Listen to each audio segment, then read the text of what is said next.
ABC Listen. Podcasts, radio, news, music and more.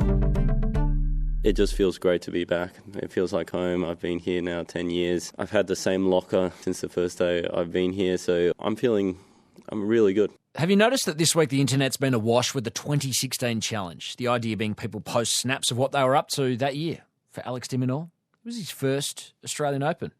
In the ensuing decade, the story has not changed all that much. The question remains with Alex, when will this talent break into the Final Four at a slam? Can this year's AO be that moment? Wally Masur on that in a second. From a women's perspective, Alicia Molik is here to talk about the after Barty. Ash has been gone 4 years, still casting a shadow over the women's game. Is Maya Joint the one to lead the female brigade out of it? I'm Patrick Stack. This is ABC Sport Daily. Wally Masur is a former Davis Cup captain. He's on the mean streets of Melbourne while Alex de Minaur spoke to press today. 6th in the world. That is astonishing, regardless of whatever you do. Even better, he's a great person. Australian tennis fans desperately want him to go to the next level. Can 2026 be different? It's funny, isn't it? Because Demon is 6th in the world. He touched 5 in the live rankings last week. I mean, that's an extraordinary achievement, and he's done it for a couple of years to be inside the world's top 8. It's no mean feat. And can Demon improve? Yes, he can. But there's not going to be one major thing that occurs that elevates Demon to the next level. It's going to be incremental. Now, is it 2026, 27, 28? It's going to be incremental. His best years are ahead of him. He's got another 5 or 6 good years left in him. So I just think, yes, he wants to get stronger. Yes, he wants to play bigger. But that's not a switch that you just flick. That's incremental. It's training. It's putting that sort of mentality into match play in the smaller events.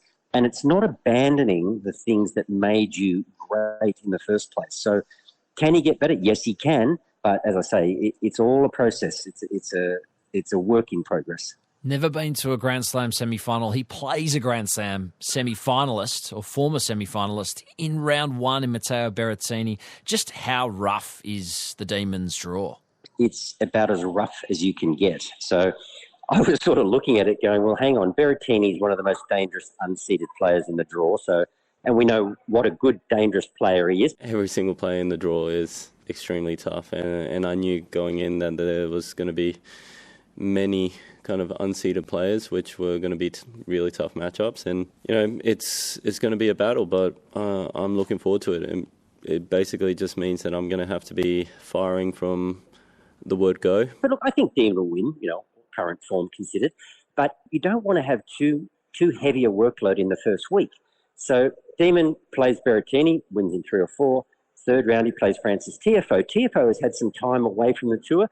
He's probably not firing on all cylinders just yet, but, he'll work his way into the event. Do I pick Demon to win that? Yes, I do. But once again, it's a physical battle. Tiafoe is a big, strong player.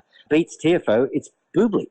Now, Bublik, he can take the match out of your hands for periods of time. He's so dangerous. Beats Bublik, which he's a 60-40 chance to win that one. Then you've got old mate Alcaraz, who was in stunning form last night in an exhibition down here in Melbourne that I called. Oh, get out. The movement is absolutely superb. Is there a worse draw in the tournament? No, I don't think so. So the follow-up there is he needs every possible edge, I suppose, to give himself the opportunity to get through these matches as easily as possible. It was intriguing to hear you talk about why you think he should be aiming to play, not in the blockbuster evening slot, but during the day. Why is that? Well, I think one of Demon's great assets is he's got a really strong mind. He's a great competitor. And if you put variables into the mix, so I'm talking wind, sun, heat.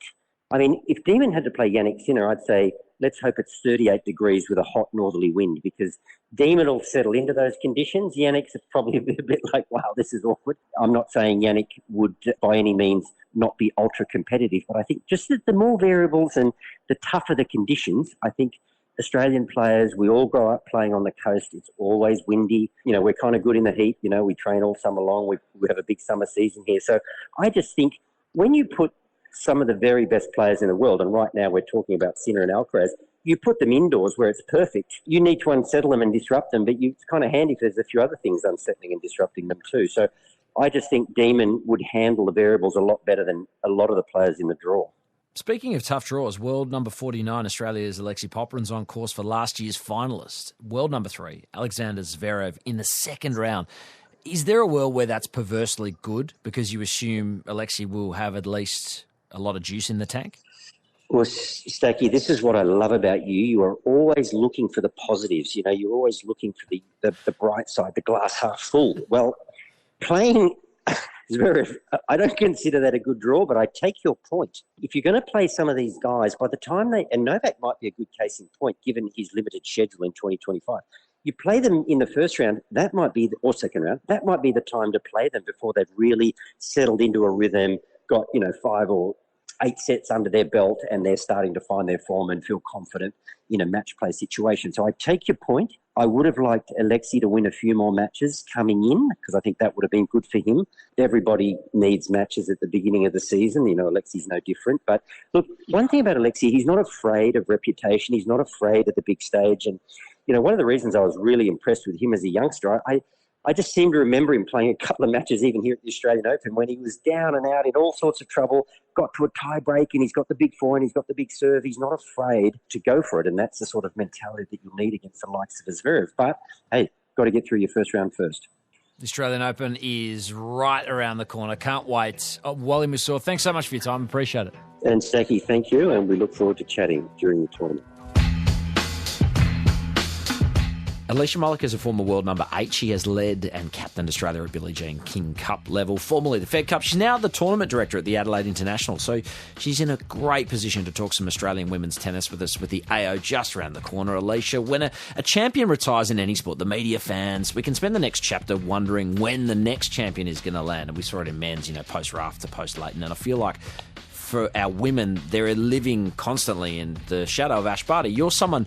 you've been 8 in the world. You know how hard it is at the top of the women's game. And I just wonder, do you get the sense that Ash, even now, still casts a bit of a shadow over the women's tennis allotment?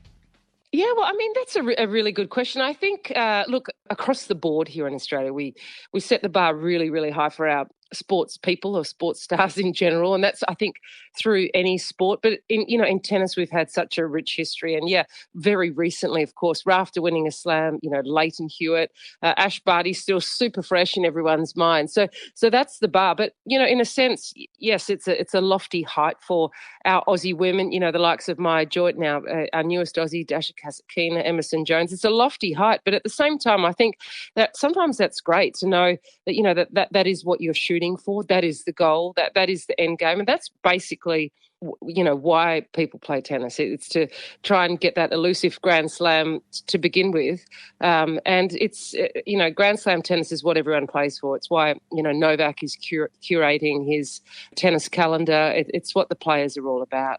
There's plenty of reason to be excited. Maya Joyt, the first seeded woman at the AO since Ash. She's 30 in the world. What can you tell tennis fans about her as a person, and how excited should we be? Yeah, she's really, really unassuming.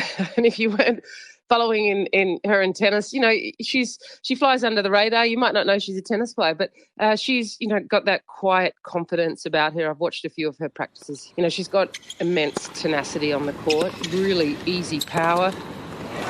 That is a fine strike from Maya Joyt. She's working with Australia's Chris Marnie, great coach, so much experience, and doesn't get too excited, doesn't get too underwhelmed. So has a beautiful temperament, I think, for high level and high pressure tennis. But it's been a phenomenal rise for her actually to get to this point. But now the real test is in terms of her playing up, her being seeded, and beating the people that you're expected to beat. Because of course, when you are seeded at the Australian Open, you're not playing anyone better than you.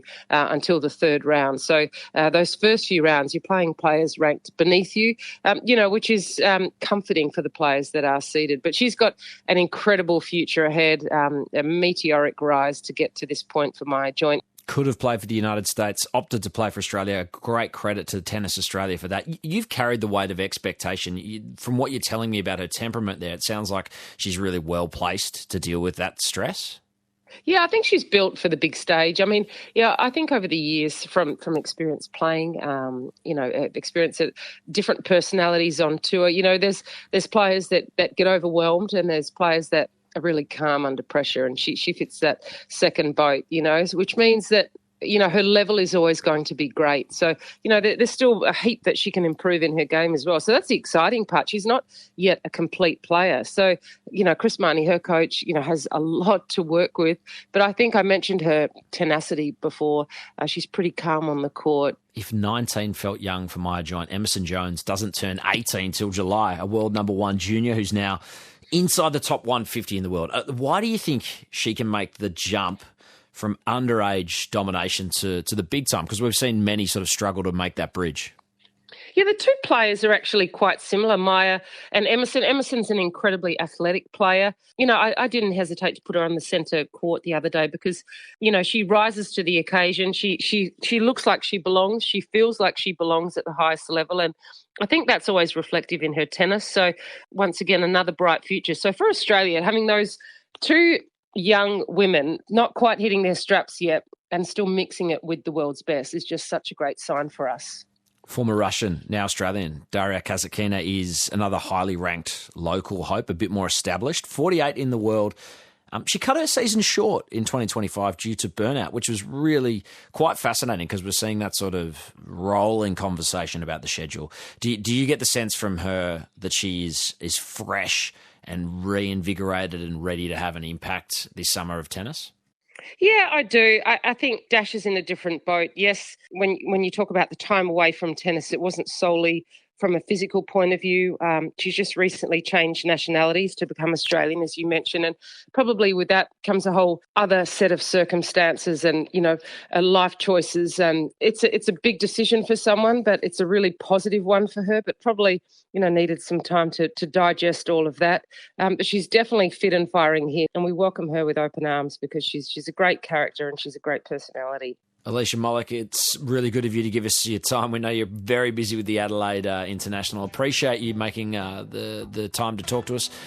Have a great summer. Such a pleasure. Enjoy the tennis. Thanks for having me.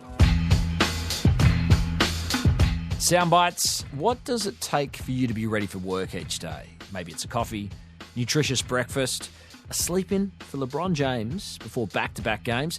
A little more complicated. I woke up, got in the cold tub. I got in the cold tub, I got in the hyperbaric chamber. After the hyperbaric chamber, I took a nap. Then I played PGA EA golf for a little bit. As I normally take my legs for 45 minutes. Then I took a shower, got dressed, and headed here. And once I got here, I did my normal game day routine, activation, treatment, rehabbing, stretching, lifting, mentally doing everything while I watched, TPG on the TV. And then me and Mike looked at each other and he looked at me, asked me, what you thinking? And I said, I think I feel pretty good. So that's a lot. Earlier in the week, the Boston Celtics went down to the Pacers after a late bucket from Pascal Siakam. Celtics coach Joe Mazzulla had some thoughts, or rather one specific thought, about how that play was refereed. Give yourself the chance to win, I guess. Take us through the last couple possessions. Illegal screen. What'd you say? Illegal screen. Illegal screen. Illegal screen. What fell apart to get you guys behind, and then how were you able to get back? Illegal screen. Gotcha. And Nikita Zhu and Michael Zarafa are facing off in the ring Friday night. One thing we know about boxing is the trash talk rarely disappoints. So many people have doubted me, so many people have been against me. They hear that last name, and I give them credit. It's not their fault that their dad was a superstar. But I felt like it's helped them a lot to get where they've gotten. 11 fights in, fighting Michael Zarafa. I don't know, if he was, Nikita Smith, would it be happening? I don't know. I think the kids call that a Nepo baby. I'm Patrick Stack. This is ABC Sport Daily, produced by Poppy Penny. Thanks to Channel 9 and the WTA for the extra audio used in this episode. Discover more great ABC podcasts, live radio and exclusives on the ABC Listen app.